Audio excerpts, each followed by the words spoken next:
So welcome everybody. My name is Dan Moon. I'm the president of the Environmental Business Council. Thank you all for joining us. We're just going to do a little overview here so you better understand what the project is all about.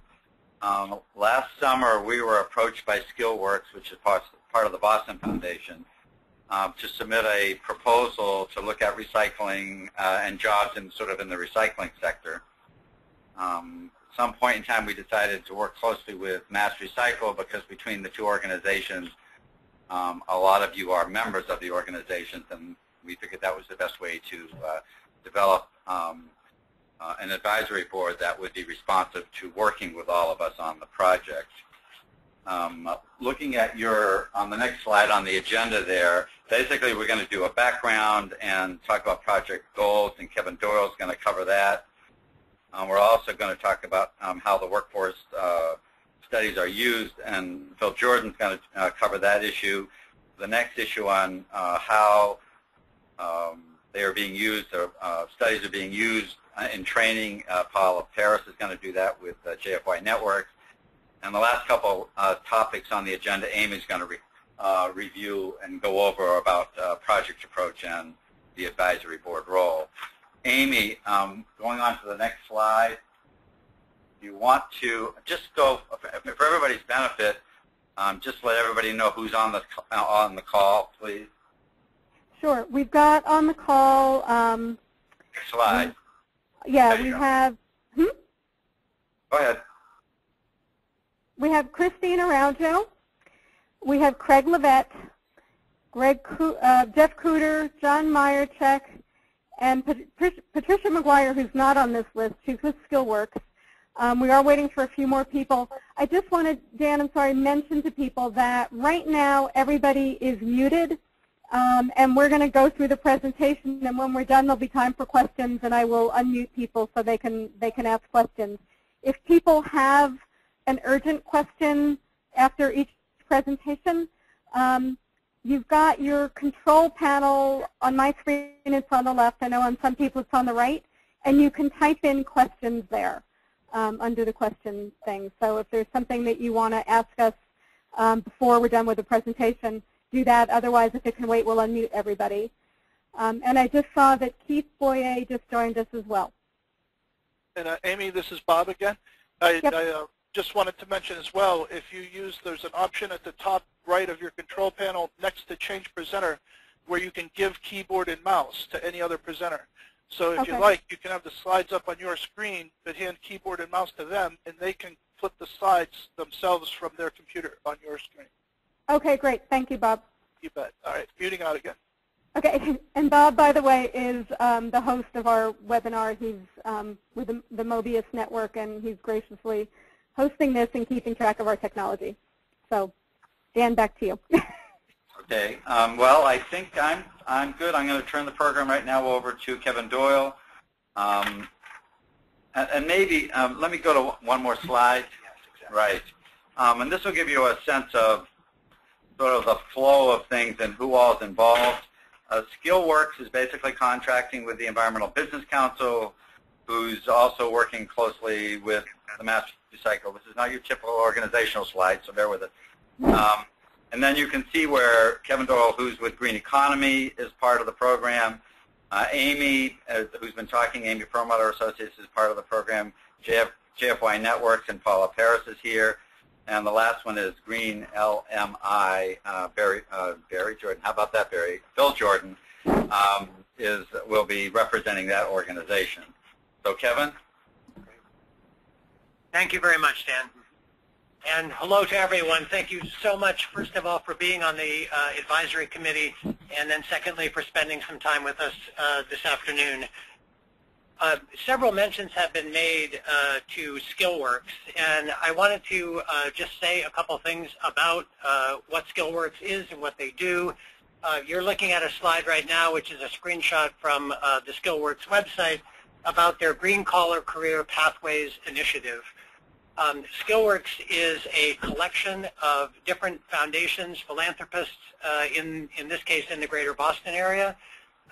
They have identified different kinds of workforce needs and ways to help people, especially low-income people, people of color, lower skills, people who have basically been, they're the kind of people that we need to help find jobs.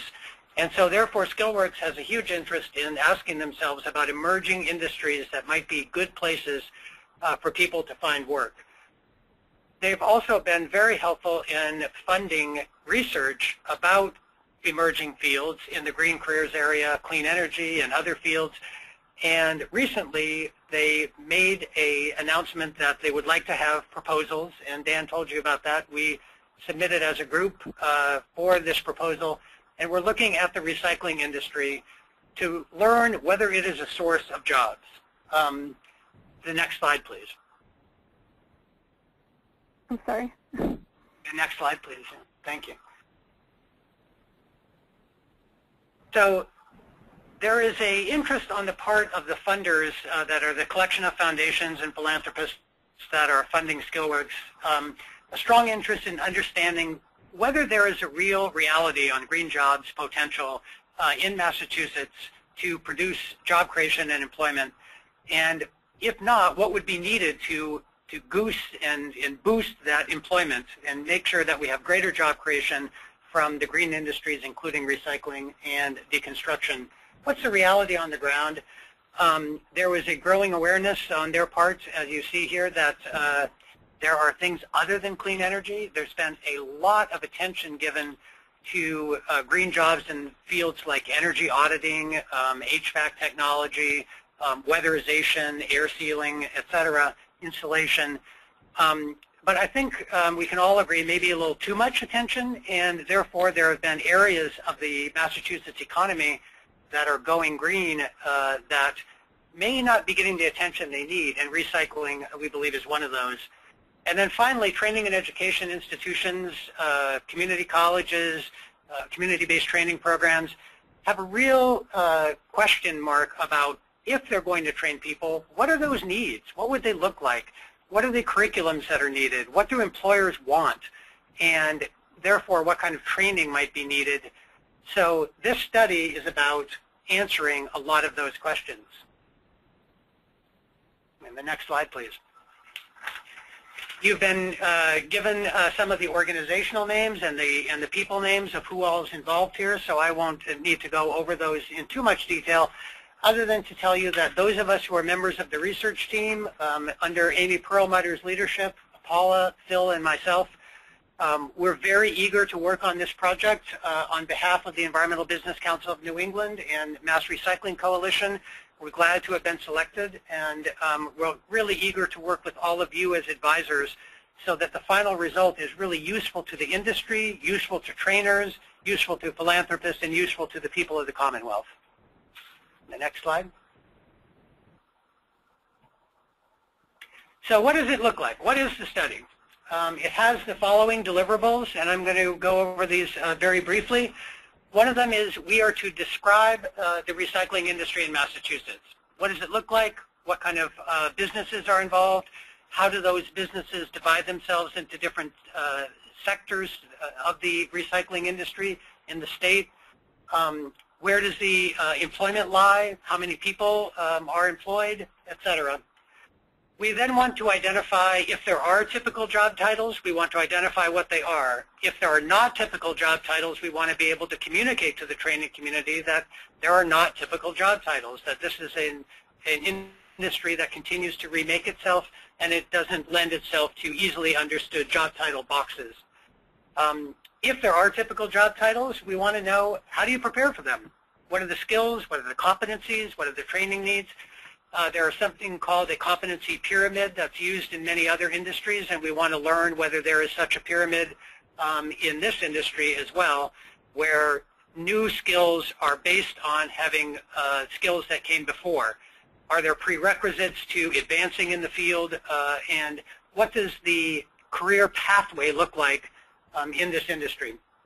Very importantly, and also very importantly for one of our newest funders, the Massachusetts Department of Environmental Protection, there's a strong interest in understanding what drives the industry, what makes job creation happen, what makes job destruction happen.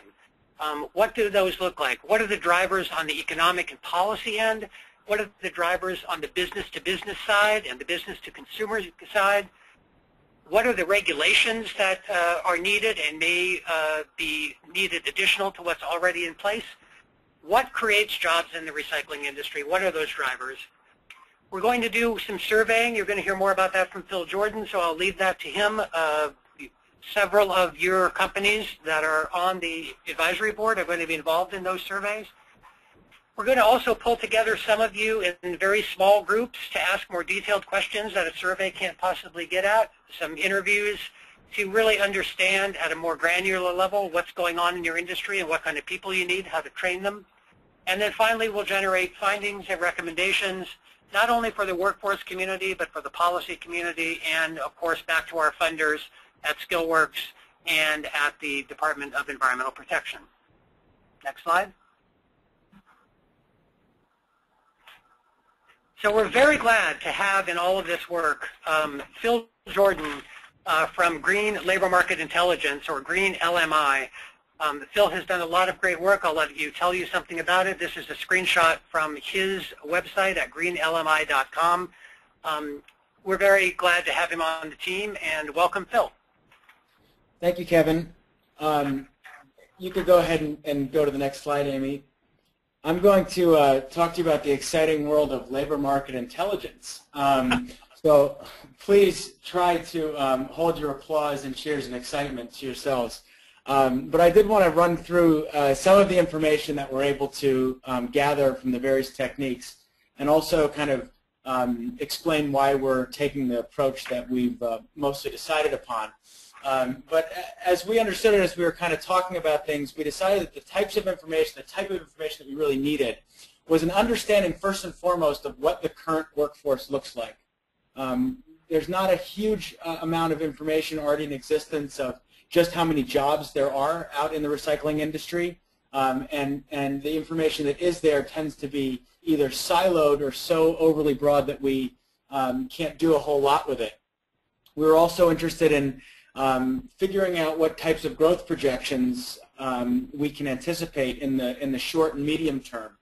One of the challenges with projected growth right now, and we'll get into this briefly, is that the typical models that we've used to determine growth projection have kind of fallen apart. Most of the economists who are doing those types of models have never lived through or studied a period of economic crisis or turmoil or upheaval that we've seen over the last several years. So using a survey to go after projected growth tends to be a little bit faster to respond than some of the economic models. We're also going to talk to employers about their difficulty hiring and their skill preferences. So in addition to growth, one of the really important questions is to find out if employers are actually having a hard time finding people who are up to their standards. And that kind of parlays nicely into what their skill preferences are, their educational requirements, and other preferences, so that as we look to inform training providers on what is really needed, it's not just about numbers, that there's actually an opportunity to provide some real feedback from employers on those preferences. So in combination of survey research and the kind of executive interview and focus group activities that Kevin was just speaking about, we'll be able to develop some interesting profiles and